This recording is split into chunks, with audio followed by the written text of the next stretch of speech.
Bonjour, mon nom est Stéphane Corcu, je suis tout simplement enseignant-chercheur spécialiste de la géopolitique du monde sinophone à l'Université de Lyon en France. Voilà, et je suis spécialiste notamment des questions de géopolitique dans le détroit de Taïwan. Alors demain jeudi, arriveront au Luxembourg 7 millions de masques taïwanais qui sont donnés à l'Europe, dont une partie pour la France. Et j'entendais il y a quelques jours à la télévision française un journaliste à une heure de grande écoute qui mentionnait un don de 7 millions de masques chinois. J'ai failli m'étrangler. Je me suis dit, tiens, voilà une erreur que l'ambassade de Chine en France ne va sans doute pas corriger. Alors je ne sais pas si c'est une erreur ou une manipulation. Ça n'honore pas en tout cas le travail journalistique de celui qui a dit ça. Donc que ce soit bien clair, il s'agit de masques taïwanais et il s'agit d'un don. Et probablement, connaissant Taïwan, d'un don de masques de qualité. Vous voyez à quoi je fais référence. En parlant de dons, j'attire votre attention sur le fait qu'à peu près à chaque fois que la Chine, ces dernières semaines, envoie des masques à l'Europe ou dans une autre région du monde, on parle d'envoi. On ne parle pas de dons, on n'emploie pas le mot parce qu'en fait ce sont des ventes, sauf pour 1 million de masques donnés à la France plus récemment. Voilà. Or, Taïwan ne regorge pas de masques et elle-même est en train de gérer une pénurie de manière plutôt positive. C'est-à-dire que depuis le début de la crise, Taïwan a augmenté considérablement ses productions de masques, à la fois chirurgicaux et filtrant les particules plus fines et les virus, comme les masques FFP2, jusqu'à arriver aujourd'hui à 15 millions de masques par jour. Mais c'est pour 23 millions d'habitants. C'est-à-dire que si chaque habitant avait besoin d'un masque par jour, et selon la vie qu'on mène, ça peut être 2 à 3 en cas d'épidémie, eh bien, ça ne suffit pas du tout. Et pourtant, Taïwan pense à nous. C'est juste tout récemment que Taïwan a autorisé ses habitants à acheter plus de 3 masques par personne et par semaine. Et c'est juste tout récemment que Taïwan a annoncé que le gouvernement autorisait sa population à expédier dans le monde par la poste des masques en quantité limitée pour leurs proches du premier degré, un papa, une maman, un frère, une sœur, un fils ou une fille, pas les oncles, pas les tantes, pas les cousins et les cousines. Et néanmoins, Taïwan nous en offre. Alors peut-être certains diront, oui, mais enfin, on est début avril, c'est pas très tôt, ça aurait été bien d'en avoir plus tôt, et notamment avant qu'on en achète 1 milliard à la Chine. Ils sont loin d'arriver, d'ailleurs, ceux-là. Oui, certes, sauf que Taïwan, comme nous, c'est une démocratie. Et si cette décision n'avait pu être prise que par la présidente de Taïwan toute seule, je peux vous dire qu'elle aurait été prise plus tôt. Mais voilà, Taïwan, avec sa démocratie, a un parlement, une opposition.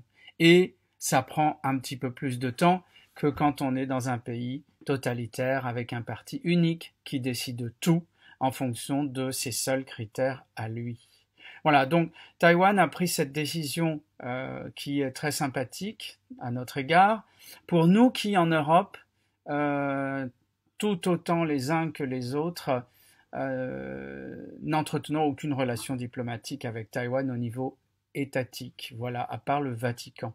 Aucun des pays européens ne bouge jamais, jamais pour aider Taïwan dans sa lutte contre l'exclusion diplomatique et internationale que la Chine lui impose en lui refusant l'accès à toutes les organisations internationales et notamment, en ce moment crucial, l'Organisation mondiale de la santé.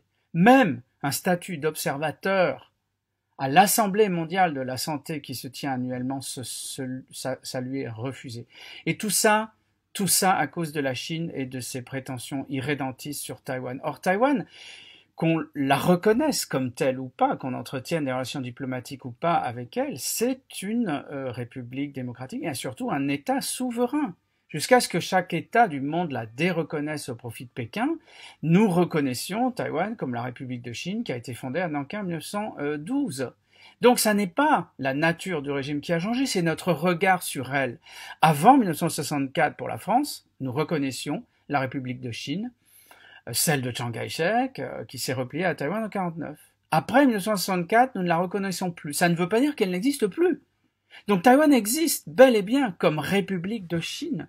Et en plus, c'est un régime démocratique. Et nous ne faisons rien pour l'aider face à la Chine. Elle est seule et face à son discours qui dit à tout le monde, et on le voit sur les réseaux sociaux, à quel point des gens sans aucune culture de la question peuvent dire « mais c'est normal, pourquoi Taïwan serait-elle à l'OMS puisqu'elle n'est pas un État souverain ?»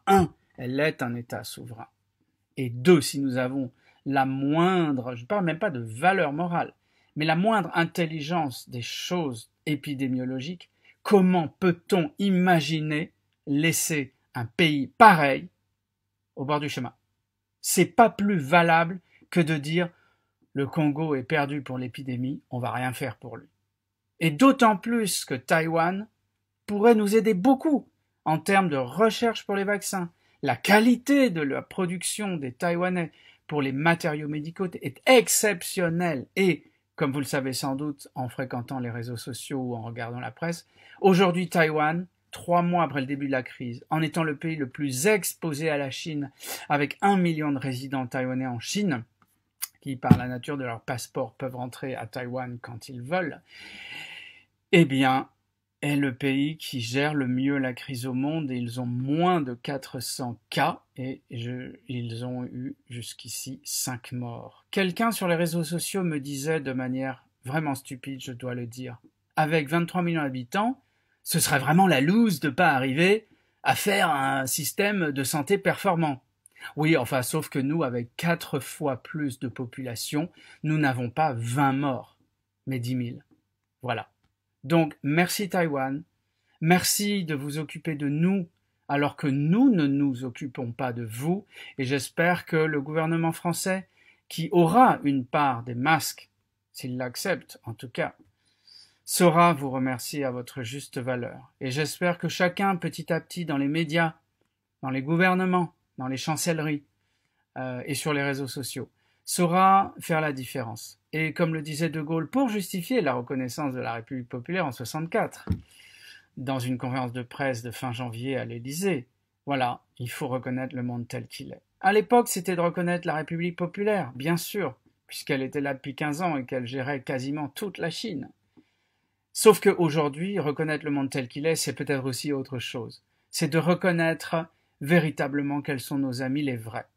Et pas ceux qui assortissent leur vente de masques de conditions commerciales douteuses, voire dangereuses, telles que le fait la Chine avec Huawei, qui nous impose, en échange de notre achat de masques, l'usage de produits de Huawei sur une partie du territoire français, nous obligeant à déterminer parmi les Français qui sont ceux qui sont stratégiques. Parmi les villes françaises, quelles sont celles qui sont stratégiques?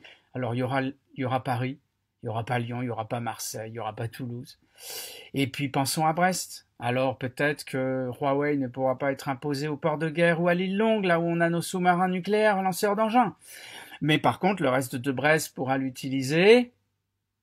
Le reste de Brest qui pullule de jolies Chinoises qui sont mandatées par la Chine pour aller séduire nos militaires et nos marins.